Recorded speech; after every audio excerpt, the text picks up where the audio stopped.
Sebagaimana dulu, saya ulangi lagi, sebagaimana dulu sebelum ada NU dan Muhammadiyah, itu ada organisasi yang namanya Rabithah Alawiyah. Organisasinya para habaib. Pengurusnya ya Kiai Haji Ahmad Dahlan, Mbah Hasyim Asy'ari, Mbah Wahab itu pengurusnya. Begitu Kiai Haji Ahmad Dahlan membuka Muhammadiyah, Mbah Hasyim menjadi pengurusnya. Termasuk Mbah Hasyim yang bantu organisasi Muhammadiyah itu. Ngopeni. Mbah Ahmad Dahlan ikut, Mbah Wahab ikut. Termasuk para habaib membekukan organisasinya, kita membantu Kiai Haji Ahmad Dahlan. Akhirnya membentuk Muhammadiyah. Dilihat Muhammadiyah ini mulai berseberangan dengan thariqah kita, thariqahnya para habaib, sebab mereka banyak dengan amaliyah-amaliyah Imam Malik, sedangkan kita para habaib ini adalah Imam Syafi'i, Asy'ariyah, madhabnya, fikihnya menggunakan Syafi'i, tasawufnya menggunakan Ghazali. Loh, kok bertentangan dengan Kiai Haji Ahmad Dahlan? Maka mereka membubarkan diri dan masuk di dalam Subbanul Waton. Yang pertama Nahdlatul Wathon, diganti Subbanul Wathon, terus terakhir diganti Nahdlatul Ulama. Para habaib bergabung di dalam Nahdlatul Ulama. Nah, ceritanya kayak begitu. Bergabung jadi satu, berjuang bersama, makan nggak makan mereka bersama, luar biasa. Ya, sampai mengusir penjajah dengan kalimat takbir. Kata Bung Tomo, dengan kalimat apa saya bisa menyemangati para pejuang kalau tidak menggunakan kalimat takbir? Itu masih ada sampai sekarang rekamannya itu. Rekamannya masih ada sampai sekarang. Pakai apa kalau nggak pakai takbir mengusir penjajah? Nah, jadi akhirnya para habaib bergabung di dalam Nahdlatul Ulama karena satu thariqah, ya, satu manhaj, satu pemahaman, fikihnya maupun tasawufnya sama. Maka akhirnya para habaib sampai detik ini banyak mereka menjadi wakil rois Suriah di berbagai tempat. Panjenengan semua percaya apa yang beliau Habib Husain Ba'akil Tuban sampaikan? Kalau kita mungkin sudah tercerahkan, cerdas bersama, tetapi anak-anak kita, santri-santri yang mendengarnya, jamaah ibu-ibu muslimat fatayat yang kurang memahami sejarah bangsanya, ya mesti ya saja. Berarti Rabithah Alawiyah itu sudah berdiri sejak sebelum berdirinya organisasi Muhammadiyah dan Nahdlatul Ulama. Berarti organisasi keagamaan yang ada di Indonesia ini embrionya adalah mereka, RAI, Rabithah Alawiyah. Padahal ini semua adalah klaim yang tidak ada dasarnya. Mungkin Habib Husain Ba'akil ini belajar sejarah di Tarim, ya mungkin ya. Guru atau syekh mursyidnya itu dari Tarim mungkin. Kayak Isa nggak paham. Rabithah Alawiyah itu didirikan, diresmikan pada tahun 1928, 2 bulan setelah diikrarkannya Sumpah Pemuda. Prosesnya sebenarnya sejak Januari sampai Maret. Prosesnya itu. Lalu baru di Desembernya itu diakui resmi oleh Belanda. Surat pertama kali terbit itu dikeluarkan di daerah atau residen Bogor oleh Belanda. Tahun 1928, bulannya Desember, tanggalnya 27. Sebelumnya itu perkumpulan Ar-Rabithatul Alawiyah. Baru setelah itu menjadi Rabithah Alawiyah atau Rabithatul Alawiyah. Pernah kami sampaikan kepada panjenengan semua tentang kalimat An-Nafi'ah, tentang doktrin-doktrin Rabithah Alawiyah, yang nanti mungkin bisa kami sampaikan kembali. Inti dari didirikannya Rabithah Alawiyah itu untuk apa dan siapa. Ada 31 poin penting, 30 poin penting yang berisi dokumen rahasia milik Rabithah Alawiyah yang pernah kami sampaikan kepada panjenengan semua pada bulan-bulan yang lalu. Dan intinya hampir sama seperti yang dilakukan oleh Habib-Habib setelahnya, setelah didirikannya Rabithah Alawiyah ini. Yakni apa?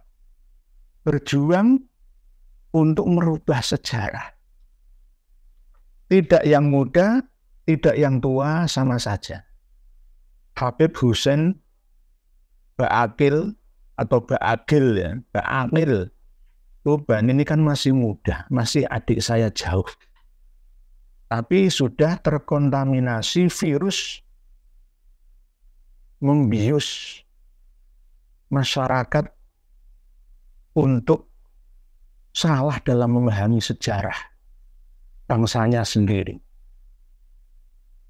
Berkat jasa para habaib yang ada di Ar-Rabithatul Alawiyah, maka berdirilah yang namanya Muhammadiyah.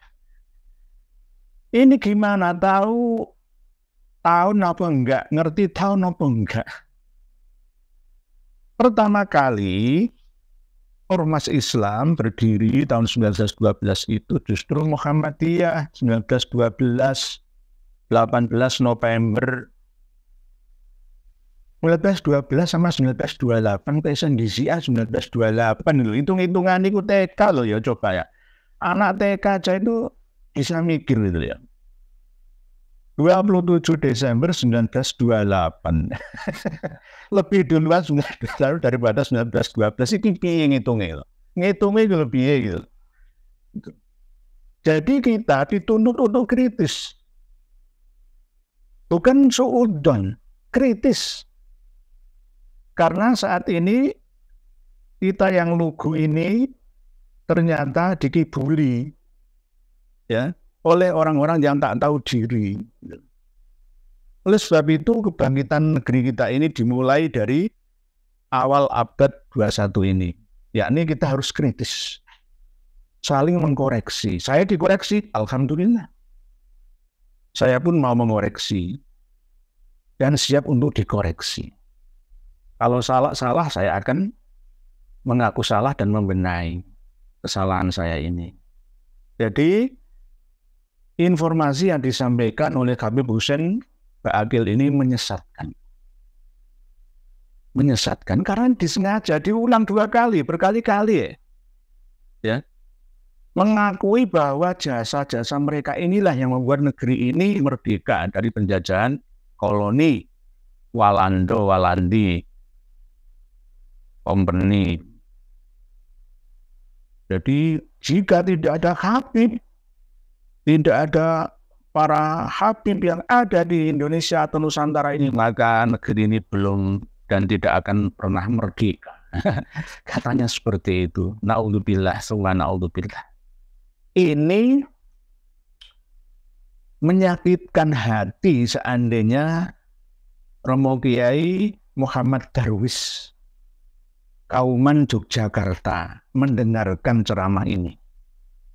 Ceramahnya Habib Husain Ba'akil ini. Karena apa? Nggak sesuai. Nggak sesuai.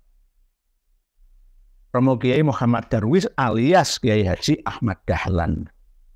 Namanya ada 2. Muhammad Darwis didirikan Muhammadiyah itu di kota Kauman, desa atau daerah Kauman Yogyakarta. Sebelum mendirikan Muhammadiyah, beliau Kiai Muhammad Darwis atau Kiai Haji Ahmad Dahlan berkonsultasi. Di mana konsultasinya? Di Mekah sana. Berguru dengan ulama siapa? Apakah para habaib? Enggak.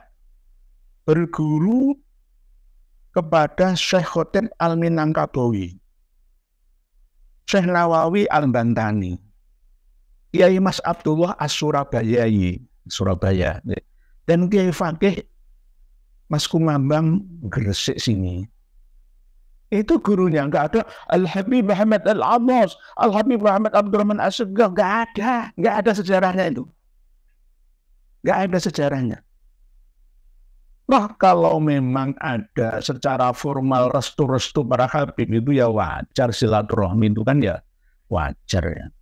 Sama seperti klaim sepihak yang dilakukan oleh para habaib atas restu kepada Hadratus Syekh Kiai Haji Hasyim Asy'ari yang akhirnya berdirilah Jamiyah Nahdlatul Ulama. Itu juga katanya atas restu dari habaib. Ngapusi.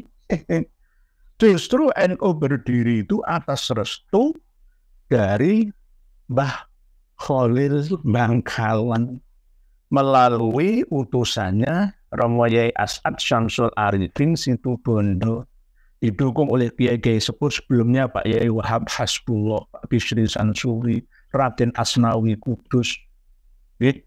Berikutnya generasi setelahnya ada Pak Yai Ma'ruf Kedunglu, Pak Yai Mahrus Alilir. Semuanya ulama-ulama kita.